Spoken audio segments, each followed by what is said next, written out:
કારણ કે ત્યારે બેંકમાં ની એમના દલાલો પાસે રૂપિયા જતા હતા અને એ દલાલો રૂપિયા આપે તો તમારા હાથમાં આવતા અને કેટલી દલાલી કપાઈ જતી હતી અહીંયા વડીલો બેઠા હતા એને પાક્કો અંદાજો હશે કદાચ હમણાં મારી ઉંમરના ને મારી પછી જન્મેલા લોકોને અંદાજો નહીં હશે કે પહેલા ખેડૂતોના નામે માત્ર ને માત્ર શું થતું હતું આઝાદી પછી નરેન્દ્રભાઈ મોદીનું શાસન આવ્યું ત્યાર સુધી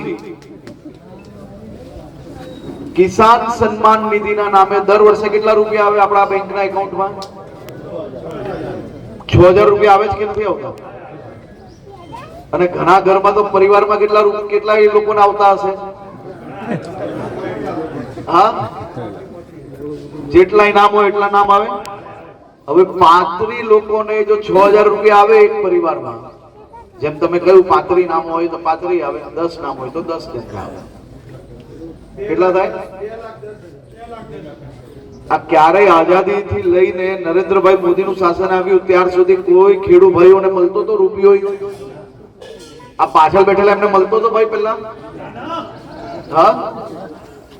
આ ખેડૂતોને સન્માન નિધિ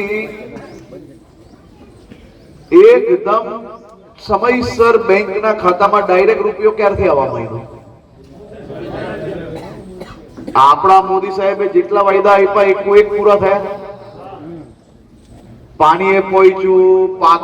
પાક બી સારો થયો પાકના ભાવો બી વધ્યા અને પાક નિષ્ફળ થાય તો ખેડૂતો જોડે નુકસાનના રૂપિયા માટે મોદી સાહેબ અને એમની સરકારો હંમેશા ઊભી રહી એવા મોદી સાહેબને આજે હું અહીંયાથી આ કુલદેવી માતા સમોર માતાના મંદિરમાંથી આપ સૌ વતી મોદી સાહેબને ખૂબ ખૂબ આભાર માનું કે શાસન કેવું અપાય શાસન એ હંમેશા લોકોને સહયોગી બનવા માટે અપાય અને એમાં આપણે બનાસકાંઠામાં તો લહેર જ લહેર છે એક બાજુ નહેર છે અને બીજી બાજુ ડેરીની લહેર છે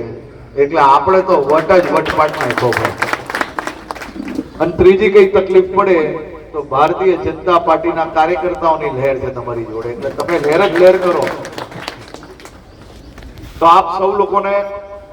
માત્ર મળવા આપના આશીર્વાદ લેવા હતા અને આપ સૌ વડીલોના આજે આશીર્વાદ મળ્યા અને આપના માર્ગદર્શનમાં આપના આશીર્વાદથી રાજ્યના પ્રત્યેક નાગરિકોને વધુમાં વધુ ઝડપથી સામાજિક કોઈ બી વિષય હોય નાની મોટી તકલીફ હોય તો વધુમાં વધુ મદદ કઈ રીતે પહોંચાડી શકાય તે દિશામાં અમે સૌ લોકો કામગીરી કરી રહ્યા છો।